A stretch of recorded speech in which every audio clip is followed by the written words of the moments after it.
ભેટ સમજી લેજો. આ મળવું એટલે દુર્લભ વાત છે. એમ તો કહેવાય છે કે અનંત કોટી બ્રહ્માંડો છે. કેટલા?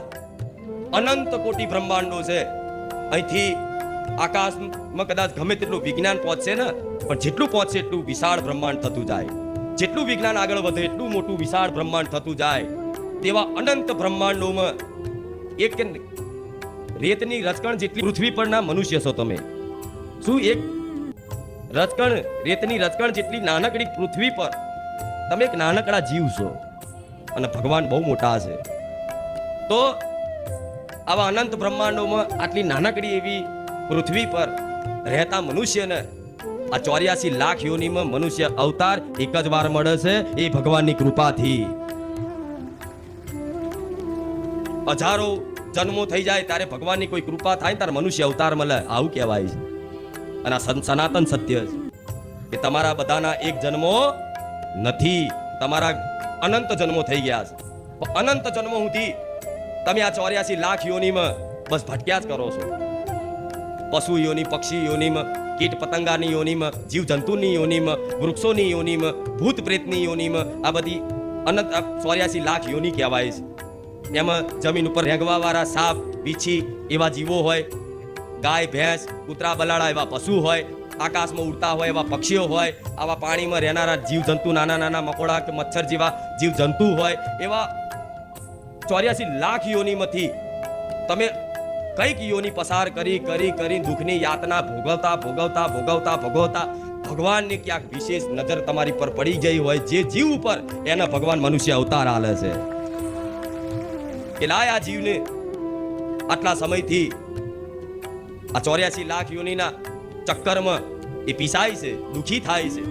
તો ભગવાનને ક્યાંક ને ક્યાંક હજારો વર્ષ જન્મ પહેલા કદાચ કોઈ મનુષ્ય જન્મ મળ્યો હોય અને ક્યાંક ભગવાનનું નામ તમે સાંભળ્યું હોય, ક્યાંક ભગવાનનું નામ તમે બોલ્યા હોય, ક્યાંક કદાચ કોઈ સત્સંગ સાધુ સંતોના ચરણોમાં બેઠા હોય, કોઈ સંતની સેવા કરી હોય, કોઈ ભક્તની સેવા કરી હોય, કોઈ ગૌ માતાની સેવા કરી હોય ને, ત્યારે ક્યાંક ને ક્યાંક ભગવાનના દયા આવે, ત્યારે ફરી એક વખત મનુષ્ય અવતાર આલે છે. આ સાધારણ અવતાર નથી. ભગવાનને ભગવાન બનવા માટે મનુષ્ય બનવું પડે છે, ત્યારે એ ભગવાન કહેવાય.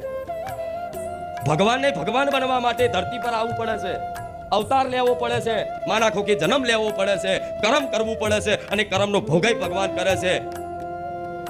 ત્યારે ભગવાનને ભગવાન બનવા માટે જો કદાચ મનુષ્ય જન્મ લેવો પડતો હોય તો તમે એ મનુષ્ય છો, હજુ તમને પોતાના સ્વરૂપની ખબર નહીં તમે કોણ છો.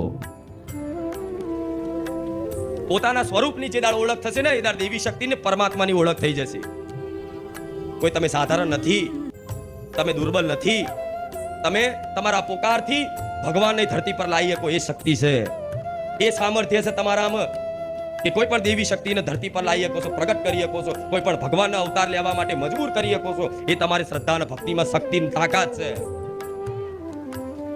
તો સાધારણ સમજતા આજ ગુરુ પૂર્ણિમા છે, એટલે આજ ગુરુ પૂર્ણિમાના દિવસે આજ વિશેષ પ્રવચન કરું છું. આ વાતનું કે તમે કોણ છો એ ઓળખો, તમે કોણ છો એ ઓળખો.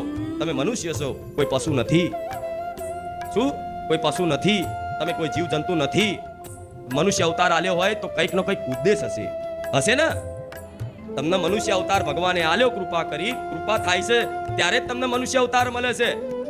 નહીં તો એટલા બધા જીવ છે, એટલા બધા જીવ છે ને. આ વૃક્ષમાં તે એક જીવ છે, ખબર છે તમને? એમાંય એક જીવ છે, એક નાનો મકોડો એમાંય જીવ છે.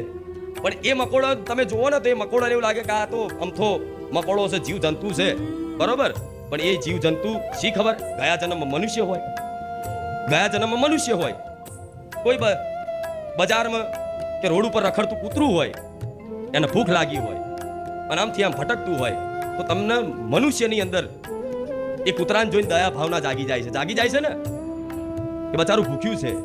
એ કૂતરાને કદાચ વાગ્યું હોય તો તમે એને જુઓ તો તમે તમારું હૃદય વિચલિત થઈ જાય જોઈને કે બચારાને વાગ્યું છે, લઈ શું કરવું એને, તો એનો ઈલાજ થાય.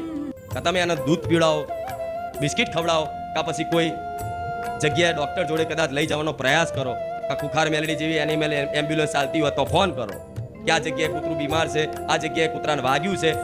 તો વિચારો, એ કૂતરાને જોઈ, એની દશા જોઈ, એની પીડા જોઈ અને તમારું હૃદય વિચલિત થઈ જતું હોય, શું તમારું હૃદય વિચલિત થઈ જતું હોય તો શું એ કૂતરાની દયા ભગવાનને નહીં આવતી હોય? આવતી હશે ને.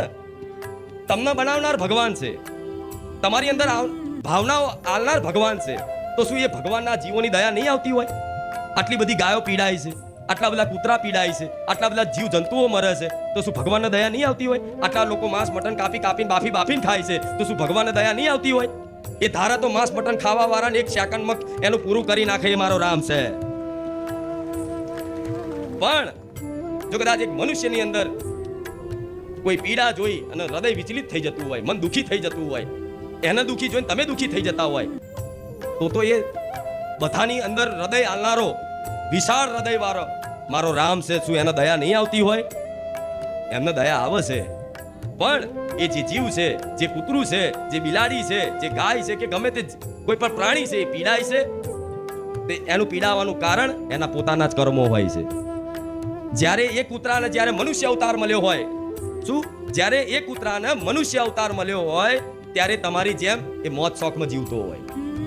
શું ભગવાને જીવન આલ્યું છે? બસ હરી ફરીને મજા કરો, કોકને મારીને લૂંટી લો, કોકનું હકનું પડાઈ લો, કોકના નેહાકા લો, ચોરી કરો, બેમાની કરો, આડોરું માંસ મટન ખાઓ, દારૂ પીવો અને અધર્મના આચરણો કરતા થઈ જાય, શાસ્ત્ર વિરુદ્ધ આચરણો કરતા થઈ જાય, ત્યારે ભગવાન જોતા જ હોય કે આ જીવને જો મનુષ્ય અવતાર મળ્યો, શું મારી કૃપાથી ફરી એક વખત એને આ દુઃખના ચક્કરમાંથી દુઃખ મુક્ત થવા માટે મેં અવતાર આલ્યો, પણ એક વખત મારું જીવનમાં નોમ નહીં લીધું એણે, એક વખત મારી બાજુ સન્મુખ નહીં થયો, એક વખત દિલથી મને પ્રાર્થના નહીં કરી, અને બસ જીવન એક વાર મળ્યું છે એમ કરી અને અધર્મના આચરણો કરે છે. અધર્મના આચરણો કોને કહેવાય તમને બધાને ખબર પડે છે કે કોને પાપ ને કોને પુણ્ય કહેવાય, બધાની અંદર સમજ છે. અને કોઈને જ્ઞાન ના હોય તો અંતર આત્મા બોલે છે કે આ સાચું કા ખોટું બોલે છે ને. તો ભગવાને તમને જન્મ આલી અને સ્વતંત્રતા આપી દીધી. શું આપી દીધી? સ્વતંત્રતા. સ્વતંત્રતા જન્મ લીધો એટલે તમારે સ્વતંત્રતા આપી દીધી કે જાઓ, હવે તમને જન્મ મળ્યો છે તો તમારો જન્મ પહેલા કેમ થયો છે ધરતી પર, એ પ્રશ્નનો જવાબ ખોરી લો. તમને કોઈને ખબર છે કે મારો જન્મ કેમ થયો છે? કંઈક ઉદ્દેશ તો હોય ને. તો ઉદ્દેશ ખાલી મનુષ્ય જીવનનો એક જ ઉદ્દેશ છે, એકમાત્ર ને એક જ ઉદ્દેશ છે કે ભગવાનની ભક્તિ કરી, ભગવાનનું ભજન કરી અને ભગવાનને પામી લો અને કાયમ માટે સુખી થઈ જાઓ. શું? ભગવાનનું નામ જપ કરી લો, ભગવાનનું ભજન કરી લો અને કંઈક સત્કર્મો સારા જીવનમાં કરી લો, તમારથી થાય એટલી સેવા પરોપકાર કરી લો અને ભગવાનને રીઝી લો. આ મનુષ્ય અવતાર મળ્યો છે તો ભગવાનને રીઝાવા માટે મળ્યો છે.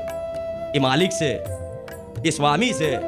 જેમ એક માકડું હોય એના ઘરમાં કદાચ એના માલિકે એના દોયડી કે ફંદો નાખી અને એને નચાડતો હોય, નચાડે ને, તે એ માકડું એ માલિકને રીઝાવા માટે નાચતું હોય, અને એ માલિક જ્યારે રીઝી જાય, પ્રસન્ન થાય, કદાચ એના નાચ ગાનથી, એના ખેલકૂદથી માલિક પ્રસન્ન થાય ને, તો એના 2 રોટલા વધારે ખવડાવે છે. અને જ્યારે એ માકડું દોરી ગળામાં લગાયા પછી તે આમથી આમ ઉછલકૂદ કરતું હોય, આમથી આમ કૂદકા મારતું હોય ને, ત્યારે એનો સ્વામી એને લાકડી મારી અને એને સીધો કરવાનો પ્રયાસ કરતો હોય છે. જોયા છે ને માકડાના ખેલ? બધાએ જોયા હશે કે કદાચ એને લાકડીના ઈશારે જો કદાચ એ માકડું હરખો ખેલ નહીં કરે, એના કીધે અનુસાર નહીં કરે ને, તેનો સ્વામી, એનો માલિક એને લાકડી મારશે. તો લાકડી કેમ મારે છે? એને સુધારવા માટે. કેમ મારે છે? સુધારવા માટે. કે લાય કંઈક કરતા લાકડી મારું તો એ સુધરી જાય અને મારું કીધું કરે, મારા કીધા અનુસાર રહે.